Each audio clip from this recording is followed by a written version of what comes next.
Before the night of the 27th of January 2022, when everything changed inside a hostel room in South London, there were simply two young men living very different versions of troubled lives. Jamie Gilbey was just 20 years old. To his family, he was a much-loved son and brother. To those who knew him, he was quiet, kind-hearted, and unimposing, a young man still finding his place in the world. Jamie was vulnerable, but never threatening. His best years were still ahead of him. Then there was Dajour Jones, a 27-year-old who lived in the same supported accommodation, the Fitze Millennium Centre in Upper Norwood. He kept to himself, a solitary figure in the warren of corridors. Little was known of him beyond the fact that he was too living under support, but behind his door was a capacity for cruelty that no one at the time could have ever imagined. On that winter night, their paths converged. Jamie entered Jones's room, an ordinary moment that would prove fatal. Within hours, one of them would be dead, and the other would set in motion a series of actions so cold and calculated that even hardened investigators would struggle to comprehend them. This is the story of how a vulnerable young man's life was brutally taken, how his killer tried to erase every trace, and how justice was finally delivered at the Old Bailey more than 2 years later. In the heart of Upper Norwood, South London, stands a building few outside the local community would ever notice. The Fitze Millennium Centre. To most, it is just another block of bricks and glass, tucked between Croydon's busy roads and the greenery of South Norwood Country Park. But behind its doors, life carried a different rhythm. The centre provided supported accommodation, a place for young men in need of shelter, structure, and a chance to rebuild their lives. Its corridors were narrow, its rooms modest. For the residents, it was somewhere between a hostel and a home. Each door represented a private world, often carrying stories of hardship, instability, or quiet struggle. Among the men who lived there were two individuals whose lives, though different, were about to collide in the most tragic way imaginable. This was Jamie Gilbey and Dajour Jones. On the evening of the 27th of January 2022, the hostel was quiet. The winter air pressed against the windows, the corridors dimly lit. At 8:19 p.m, the building's CCTV captured a final image that would later haunt everyone who saw it. Jamie walking beside Jones, stepping into his room. A moment so ordinary it might have gone unnoticed, until it became the last time Jamie was ever seen alive.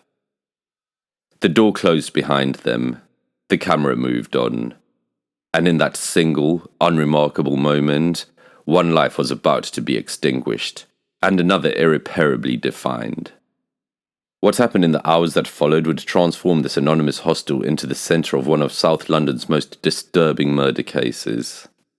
For now, though, the building was silent. Behind one locked door, a crime was unfolding that no one yet knew about. A crime that would send shockwaves far beyond the Fitze Millennium Centre.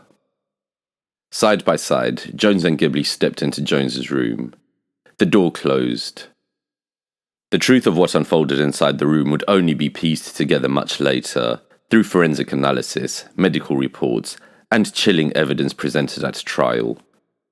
Yet what they revealed was a scene of sustained, merciless violence. Jamie was subjected to a brutal assault. He suffered catastrophic blunt force injuries to the head, the kind of trauma consistent with being struck repeatedly, each blow carrying devastating force. His injuries told a story of someone beaten until there was no resistance left. But that was not all. Jamie was also stabbed multiple times with a sharp weapon. The wounds were inflicted while he was still alive, and then shockingly, even after he was dead. Jones drove the blade into the soles of Jamie's feet, a detail prosecutors would later describe as both sadistic and degrading. The brutality was layered: blows, stabbings, and even post-mortem desecration. It was not a flurry of chaotic violence, but something colder, more deliberate. Evidence showed that bedding was pulled across the floor to soak up the spreading pools of blood, a sign that even while the attack was happening, Jones was already thinking about how to cover it up. Jamie stood no chance. He was slight, unimposing, and defenseless. He was trapped in a small room with a man who attacked with overwhelming force and chilling determination. The violence only ended when there was nothing left for Jones to strike against. And then came the silence. No cry for help, no call to staff, no dialing of 999. Instead, Jones's mind turned immediately to what would come next. With Jamie lifeless on the floor, he was already planning how to erase what he had done. The killing was over, but the cover-up was about to begin. When the violence ended, the small hostel room was transformed into a scene of horror. Jamie Gilbey lay dead, his body bearing the marks of catastrophic head injuries and multiple stab wounds. But for Jones, there was no panic, no regret. The walls and bedding told a story of what had taken place. Blood had soaked into sheets, pooled on the floor, and splattered across the surfaces. Jones began what prosecutors later described as a systematic operation of concealment. First came the cleaning. He dragged bedding and clothing across the floor to blot up blood, turning them into makeshift mops. He used sprays and bleach, later found hidden behind communal sinks, in a futile effort to erase the evidence of what had been done. But stains lingered, and the room carried a trace that even his obsessive efforts could not remove.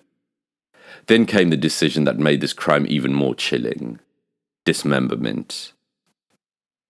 Using blades, Jones cut Jamie's body into parts. The work required time, effort, and a terrifying detachment. This was not the frantic act by someone shocked by what they had done. It was deliberate. He separated the torso, head, arms, and legs, wrapping sections in bedding and clothing. In those hours, Jamie was reduced to fragments, his dignity stripped away even in death. But concealment inside the room would never be enough. Jones needed a way to move what was left of Jamie out of the hostel. Days later, he was captured on CCTV walking through Croydon streets with a newly purchased large purple suitcase, the same suitcase that would later become central to the case. Into it, he packed blood-soaked bedding, gloves, clothing, and parts of Jamie's remains. One by one, he took the pieces away.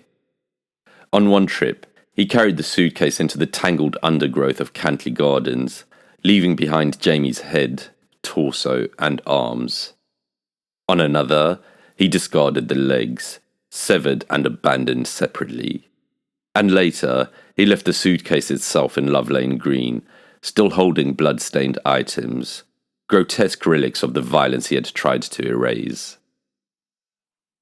These were not acts of desperation. CCTV showed Jones wheeling the suitcase calmly, expressionless, as if it were nothing more than luggage. He walked past homes and streets where life carried on as normal, while inside the case lay the evidence of a young man's destruction. Back at the hostel, he acted as though nothing had happened. Witnesses would later describe him as calm, even cheerful. He hid bottles of cleaning products behind sinks, sprayed deodorant to mask odours, and carried himself with a composure that disturbed those who studied the case. What Jones could not have known was that every choice he made, every stain, every purchase, every trip through the streets, was leaving behind a trail that would eventually lead straight back to him. For now, though, the truth of what he had done remained hidden in the undergrowth and suitcases. A secret buried in silence, waiting to be uncovered. For weeks, Jamie Gilbey's family lived in agony, clinging to the hope that he might still be alive. All they knew was that he had vanished at the end of January 2022, last seen on CCTV walking into Jones's room. Beyond that, there was nothing. No phone calls, no sightings, no explanation. Beneath the surface of Croydon, the truth was waiting to be uncovered. On the 27th of February 2022, just over a month after Jamie disappeared, 2 patrolling officers made a discovery that would change the course of the investigation. In Love Lane Green, a small patch of grassland in South Norwood, they noticed an abandoned suitcase. Its colour was striking, a bold, unnatural purple. Curious, they opened it. Inside was a grotesque collection: blood-soaked bedding, gloves, and clothing. There were no remains, but there was enough to suggest something terrible had happened. Forensic testing confirmed the blood belonged to Jamie. With that discovery, the search escalated. Police scoured the local area, focusing on the sprawling expanse of South Norwood Country Park, a place of winding footpaths, bramble thickets, and dense undergrowth. It was the kind of park where families walked dogs and children played, never imagining the darkness hidden just out of sight. Then on the 8th of March 2022, the horror was revealed. Deep in Cantley Gardens, among the brambles, officers uncovered human remains. First, Jamie's torso, arms, and head. Later, in another section of the park, his legs. He had been dismembered and scattered, a young life fragmented and discarded like something to be hidden away. Every discovery confirmed the grim truth his family had feared. Jamie had not simply gone missing. He had been murdered, mutilated, and desecrated. Forensic work tied the evidence together. The bedding and gloves from the purple suitcase carried Jamie's blood. CCTV showed Jones wheeling that same suitcase through the streets at night. Bank records confirmed his purchase of it in the days after Jamie had vanished. Even inside the hostel, investigators found what Jones thought he had erased: traces of blood, cleaning products hidden behind sinks, the faint chemical odour of bleach and deodorant. By then, police were already closing in. On the 3rd of March 2022, just days before Jamie's remains were found, Jones was arrested on suspicion of murder. He denied it all, insisting it had been self-defense. But the trail was too clear, the evidence too damning.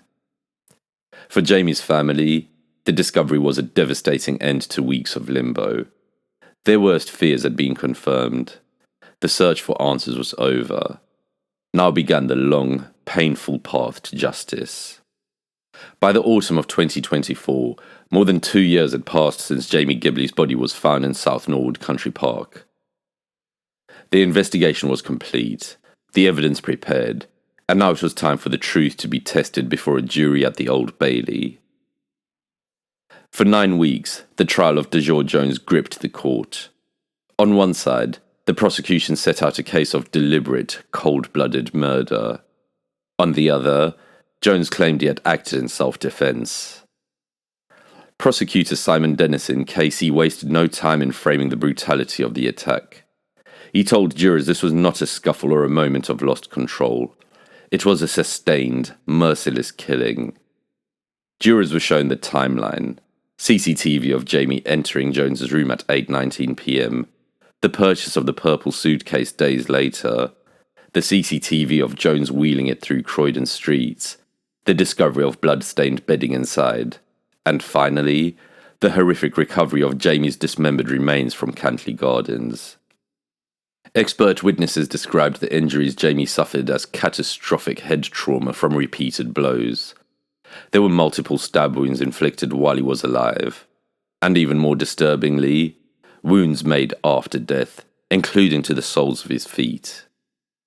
These, the prosecution argued, were not the injuries of someone lashing out in fear.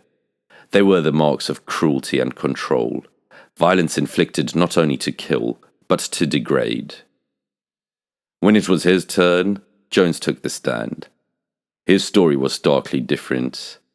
He claimed that Jamie had attacked him first, armed with a broom handle and a knife, and had tried to steal his phone. In Jones's account, what happened next was a struggle that spiraled out of control, a tragic accident born of panic. He insisted he had only acted to defend himself. But the prosecution asked the jury to look beyond his words, to the choices he made afterwards. If this was self-defense, why had he not called for help? Why did he not alert staff at the hostel or dial 999? Instead, he had dismembered Jamie's body, bought a suitcase, and wheeled it through the streets at night to scatter the evidence across Croydon. It was those decisions, The cleaning, the concealment, the calculated disposal that prosecutors said revealed the truth. This was not panic. This was not fear. This was murder. For weeks, the jury listened to forensic scientists, detectives, and legal arguments. They sat through harrowing images and chilling testimony. And finally, on the 5th of December 2024, they returned with their decision. The verdict was unanimous: guilty of murder. In the public gallery, Jamie's family broke down in tears. They had sat through every agonizing detail, forced to relive the violence inflicted on their son and brother. Now, at last, there was justice. But even as the word guilty echoed through the courtroom, they knew it would never bring him back. When the jury foreman announced the verdict on the 5th of December 2024, the courtroom fell into a heavy silence. Dajour Jones stood in the dock, as he had throughout the trial, impassive. He showed no flicker of emotion as the decision was read. For him, this was the moment his fate was sealed. For Jamie Gilbey's family, it was confirmation of what they had long known in their hearts, that their son and brother had been murdered in cold blood.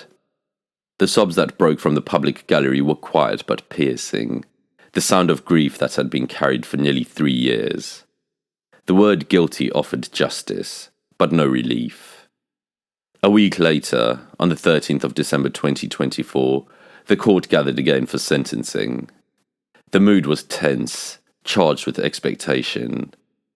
When Judge Alexia Duran addressed Jones, her words were sharp and unflinching. She told him that his crime was one of sustained and merciless violence. She recounted the forensic evidence, the catastrophic head injuries inflicted while Jamie was alive, the stab wounds that cut into his body both before and after death. And then, she said, came an act that deepened the cruelty: the dismemberment of Jamie's body, a final act of degradation, an assault not just on his life, but on his dignity. The judge reminded the court of what followed: the cleaning, the concealment, the trips with the suitcase through Croydon streets, and the scattering of Jamie's remains. These, she said, were not the actions of a man in shock or fear. They were the actions of someone who planned, calculated, and sought to cover up his crime. Then came the sentence: life imprisonment with a minimum term of 24 years before parole can even be considered. For Jones, now 30 years old, it means he will spend decades behind bars, well into his 50s, before freedom is even a possibility. Outside court, Catherine Gould of the Crown Prosecution Service spoke on behalf of Jamie's family and the prosecution team. Her words cut to the truth of the case. She said, Jamie Gilbey was a vulnerable, unimposing, and defenseless young man. He stood no chance against the brutal violence Jones inflicted on him. Even after he was dead, Jones continued to stab him, and then dismembered his body in order to try cover up what he had done. Her statement echoed the agony of the trial: a young man's life stolen, his body desecrated, his memory scarred by the brutality of his killer. For Jamie's family, the sentence was the closest the law could come to justice. But no prison term, however long, could bring back the boy they loved. The trial was over, the verdict delivered, the sentence passed. But as the doors of the Old Bailey closed for the final time, Jamie Gilbey's family walked away still carrying the same unbearable weight they had carried since that January night in 2022. The absence of a son, a brother, a friend whose life had been stolen far too soon. Jamie was just 20 years old. He was never someone who sought conflict. His life ended in a place that should have been safe, in the company of someone he trusted enough to follow into a room. Instead, he was subjected to unimaginable violence. What happened to Jamie was not just murder. It was cruelty in its purest form, a killing that continued even after death. The dismemberment, the suitcase, the scattering of his remains in a public park, all of it revealed a coldness that shocked even experienced detectives and prosecutors. It was as though Jones had not only wanted to kill Jamie, but to erase him. No sentence can return the years Jamie was denied. No verdict can undo the grief of his family. But what we can do, what we must do, is remember him, speak his name, and refuse to let his story fade. Thank you for watching this episode of the Silent Casebook. If Jamie's story has moved you, please take a moment to like this video, subscribe to the channel, and share it so others can hear it too. And let this case stand as a reminder: we must protect the vulnerable, question the silences, and never stop demanding the truth. For Jamie, and for every life cut short by senseless violence, we will keep telling their stories.